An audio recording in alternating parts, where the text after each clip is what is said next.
Hello students, நம்ம இன்னைக்கு இந்த வீடியோவில் என்ன பார்க்க போகிறோம்னா எக்ஸசைஸ் 5.3ல கொஸ்டின் நம்பர் 1 பார்க்க போகிறோம். ஸோ கொஸ்டின் நம்பர் 1ல இருந்து பார்த்தீங்கன்னா what could be the possible ones digit of the square root. இது வரைக்கும் என்ன பார்த்துக்கிட்டு இருந்தோம்? ஸ்கொயர்ஸ் பார்த்துக்கிட்டு இருந்தோம், ரைட்டுங்களா? இப்போ என்ன பார்க்க போகிறோம்? ஸ்கொயர் ரூட் பார்க்க போகிறோம், ரைட்டுங்களா? Of each of the following numbers அப்படின்னு சொல்லி கேட்டிருக்காங்கம்மா, சரிங்களா? அப்போது நம்ம இது செய்கிறதுக்கு முன்னாடி நம்ம முதல்ல நம்மளுக்கு தெரிஞ்சதை எழுதிக்கோங்க, சரிங்களா? மொதல் 10 ஸ்கொயர் ரூட் என்ன வருது அப்படி பாருங்கள். இப்போ 1 ஸ்கொயர்னா எவ்வளவு? 1. அப்போ square root of 1 equal to 1, ரைட்டுங்களாம்மா? Square root of 4 equal to 2. அதாவது 4க்குனா 2 2 இருக்குமா, சரிங்களா? அப்போ 2. ஸ்கொயர் ரூட் ஆஃப் அடுத்து என்ன வரும்? 3க்குனா 9 equal to 3. Square root of 9 equal to 3. Square root of 16 equal to 4. Square root of 25 equal to 5. Square root of 36 equal to 6. Square root of 49 equal to 7. Square root of 64 equal to 8. Square root of 81 equal to 9. Square root of 100 equal to 10. இதை மட்டும் நீங்கள் ஞாபகத்தில் வச்சுக்கோங்கம்மா, சரிங்களா? Sir எப்படி sir நீங்கள் square ரூட்லேருந்து எப்படி sir போட்டிங்க அப்படின்னு வருமா? ஒன்றும் இல்லைம்மா.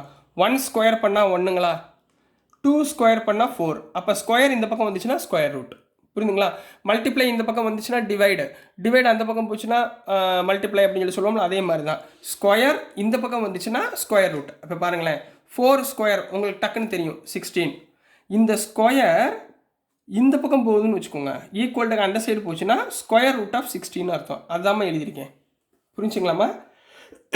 இதே மாதிரி தான் எல்லா நம்பருக்குமே நான் எழுதி வச்சுருக்கேன், ரைட்டுங்களா? எதுக்காகனா இங்கே என்ன கேட்குறாங்க, சில ஸ்கொயர் ரூட்ஸ் கொடுத்துட்டாங்க. இந்த ஸ்கொயர் ரூட்டுடைய ஒன்ஸ் டிஜிட் என்னவா இருக்கும் அப்படின்னு கேட்குறாங்க, ரைட்டுங்களா? அப்போது இதோடைய பாசிபிள் அவுட்கம்ஸ் ஒன்ஸ் டிஜிட் என்னென்ன அப்படின்றத நம்ம கண்டுபிடிச்சி எழுத போகிறோம், ரைட்டுங்களா? ஸோ ஃபஸ்ட்டுமா ஸ்கொயர் ரூட் ஆஃப் 9801 கொடுத்துருக்காங்க. இதில் உள்ள யூனிட் டிஜிட் என்னம்மா? 1. இப்போ இங்கே பாருங்கள், 1ன்னு வரக்கூடிய ஸ்கொயர் ரூட் எங்கெங்கே இருக்குது? இங்கே பாருங்கள், இதில் 1 வருதா? இதில் என்ன வருது? இங்கே 81ல் 1 வருது, சரிங்களா? அப்போ 181 கூடிய ஸ்கொயர் ரூட் 9. அப்போ 1 and 9 R the possible ones. அப்போ இதை ஸ்கொயர் ரூட் எடுத்தால் 1 வரலாம், அல்லது லாஸ்ட் யூனிட் டிஜிட் 9ன்னு வரலாம். ஸோ இதை எப்படி எழுதுவீங்க? therefore பாசிபிள் ஒன்ஸ் ஆர் என்ன நம்ம எழுதுவீங்க? 1, 9. புரிஞ்சுங்களா? இப்போ அடுத்து செகண்ட் நம்பர் பாருங்கள், ஸ்கொயர் ரூட் ஆஃப் 99,856. இதில் நீங்கள் என்ன பார்க்கணும்? யூனிட் டிஜிட்டை பார்க்கணும், லாஸ்ட் ஒன்ஸ் டிஜிட். என்ன மாதிரி இருக்குது? 6 இருக்கா? இதில் பாருங்கள், ஸ்கொயர் ரூட்டில் 6 எங்கே வருது? 4க்கு வருது, 6க்கு வருது, வேறு எங்கிட்ட வருதா? இல்லை. அப்போ 4 and 6 are the possible ones. அப்போ என்ன எழுதுவீங்க?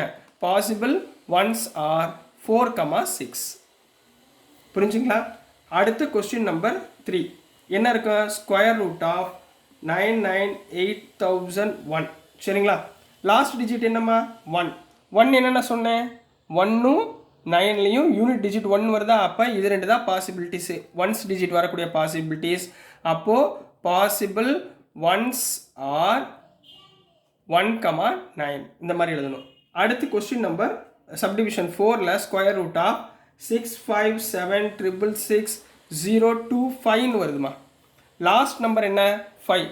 5ன்னு வரக்கூடிய ஒரே நம்பர் இங்கே தான். 25ல் 5 வருதா? அப்போ இது 5ஓட digit. So possible outcome is 5. Possible ones is 5 அப்படின்னு போட்டு கம்ப்ளீட் பண்ண போகிறீங்க.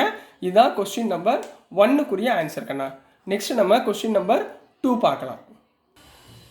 ஸோ நெக்ஸ்ட்டுமா நம்ம கொஸ்டின் நம்பர் 2 பார்க்க போகிறோம். கொஸ்டின் நம்பர் 2ல் என்ன இருக்குன்னா, வித்தவுட் டூயிங் எனி கேல்குலேஷன், நம்ம கேல்குலேஷனோ எந்த ஒரு சிம்பிளிஃபிகேஷனோ எதுவும் பண்ணக்கூடாது.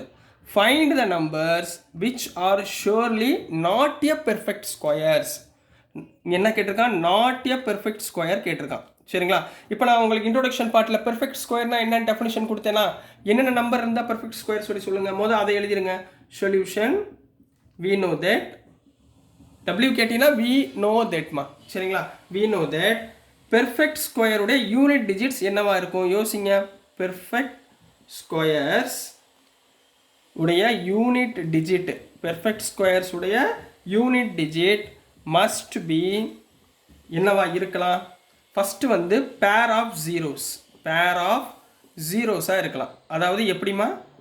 0 0 இந்த மாதிரி வரலாம் சரிங்களா, அல்லது 1 இருக்கலாம் ரைட்டுங்களா, அல்லது 4 இருக்கலாம், அல்லது 5 இருக்கலாம், 6 இருக்கலாம், 9 இருக்கலாம். அதாவது இதோடைய யூனிட் டிஜிட்னா கடைசி டிஜிட்டு 0 0 இருந்தால் அது பெர்ஃபெக்ட் ஸ்கொயர், 1 இருந்தால் பெர்ஃபெக்ட் ஸ்கொயர், 4 இருந்தால் பெர்ஃபெக்ட் ஸ்கொயர், 5 இருந்தால் பெர்ஃபெக்ட் ஸ்கொயர், 6 இருந்தால் பெர்ஃபெக்ட் ஸ்கொயர், 9 இருந்தால் பெர்ஃபெக்ட் ஸ்கொயர். இந்த நம்பரை தவிர மித்த நம்பர் வந்துருந்துச்சுன்னா is not a perfect square. அப்போ கொஸ்டினில் என்ன கேட்டிருக்காங்க, நாட் எ பெர்ஃபெக்ட் ஸ்கொயர் கேட்டிருக்காங்க ரைட்டுங்களா. இப்போ சப்டிவிஷன் நம்பர் 1 பார்க்க போகிறோமா. சப்டிவிஷன் நம்பர் 1ல் என்ன கொடுத்துருக்காங்க, 153 153ன்னு கொடுத்துருக்காங்கம்மா. இதில் லாஸ்ட் யூனிட் டிஜிட்டில் ஒன்ஸ் சரிங்களா. இப்போ யூனிட் டிஜிட்டில் இங்கே என்ன இருக்குது, 3 இருக்குது. இப்போ இங்கே பாருங்கள் 3ன்ற நம்பர் வந்திருக்கா, வரல.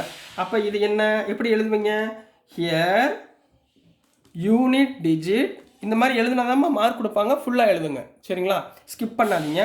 Here unit digit is 3, so it is not a perfect square, not a perfect square இந்த மாதிரி எழுதுங்க சரிங்களா. ஸோ நெக்ஸ்ட் நம்பர் என்ன கொடுத்துருக்காங்கன்னா 257 7 இருக்கா பாருங்கள், யூனிட் டிஜிட் வந்து 7 சரிங்களா.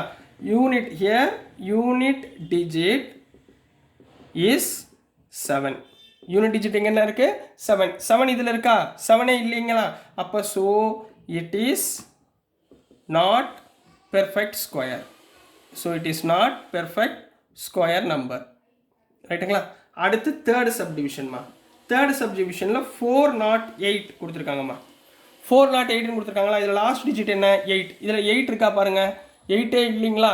அப்போ எப்படி எழுதணும், therefore here unit digit is 8, so it is not a perfect square, so it is not a perfect square அப்படின்னு எழுதணும் கண்ணா ஓகேங்களா. ஸோ நெக்ஸ்ட்டு கொஸ்டின் நம்பர் 4 கண்ணா 441. இங்கே லாஸ்ட் டிஜிட் என்ன இருக்குது 1. இப்போ பாருங்கள் இந்த டிஜிட்டில் பாருங்கள் 0 0 இருக்குது, 1 வந்துருச்சு பாருங்கள் ரைட்டுங்களா. அப்போ இது என்ன நம்பராக இருக்கலாம், பெர்ஃபெக்ட் ஸ்கொயராக இருக்கலாம். அப்போது ஹியர் யூனிட் டிஜிட் இதன் ஸ்டேட்மெண்ட் வந்து ஃபுல்லாக எழுதணும் கண்ணா, அப்போ தான் மார்க் போடுவாங்க. யூனிட் டிஜிட் இஸ் 1, அப்போ 1 வந்துச்சுன்னா maybe it is a perfect ஸ்கொயராக இருக்கலாம் சரிங்களா. ஏன் சார் மேபி போட்டிங்க அப்படின்னா, இப்போ 31 அப்படின்னு வந்திருக்கு, இந்த 31ல் யூனிட் டிஜிட் 1 இருக்குது, இது பெர்ஃபெக்ட் ஸ்கொயர்னு சொல்லி சொல்ல முடியுமா, 31 பெர்ஃபெக்ட் ஸ்கொயர் ஆக முடியுமா, ஆக முடியாதுல்ல, புரிஞ்சுங்களா. இப்போ 111 அப்படின்னு வந்திருக்கு, யூனிட் டிஜிட் 1 இருக்கலாம், பட் அது என்னவா இருக்க முடியாது, பெர்ஃபெக்ட் ஸ்கொயராக இருக்க வாய்ப்பு இல்லை சரிங்களா. ஸோ இதெல்லாம் கொஞ்சம் கன்சிடர் பண்ணி ஸோ மேபி போடணும் இந்த இடத்துல, maybe it is a perfect square அப்படின்னு போட்டு கம்ப்ளீட் பண்ண போகிறீங்க. So this is the answer for question number 2 கண்ணா. ஸோ டியர் ஸ்டூடெண்ட்ஸ், நம்ம அப்பா அம்மா எல்லாம் கஷ்டப்பட்டு உங்களை சிபிஎஸ்சியில் படிக்க வைக்கிறாங்க. எதுக்காக படிக்க வைக்கிறாங்க, நீங்கள் நல்லா படிக்கணும், நல்லா ஸ்கோர் பண்ணணும், நீங்கள் பெரிய ஆள் ஆகணும் அப்படின்ற ஆசையில் உங்களுக்கு நல்லபடியாக படிப்பு கொடுக்கணுமேன்னு சொல்லி கொடுக்குறாங்க. ஸோ நீங்கள் உங்கள் பேரண்ட்ஸ்க்கு செய்ய வேண்டிய முதல் கடமை, நீங்கள் நல்லா படித்து சூப்பராக மார்க் எடுத்து நீங்கள் பெரிய லெவலுக்கு வந்தீங்கன்னா தான் உங்கள் அப்பா அம்மாவுக்கு பெருமையாக இருக்கும். ஸோ இதை மனசில் வச்சுட்டு படிங்க. ஸோ டியர் ஸ்டூடெண்ட்ஸ், நான் அனுப்புகிற வீடியோஸ் உங்களுக்கு புரிஞ்சிருக்கும்னு நம்புகிறேன். பிடிச்சிருந்துச்சுன்னா நம்ம லைக் பண்ணுங்கள், ஷேர் பண்ணுங்கள், மறக்காமல் சப்ஸ்கிரைப் பண்ணி சப்போர்ட் பண்ணுங்கள் ஸ்டூடெண்ட்ஸ். தேங்க்யூ.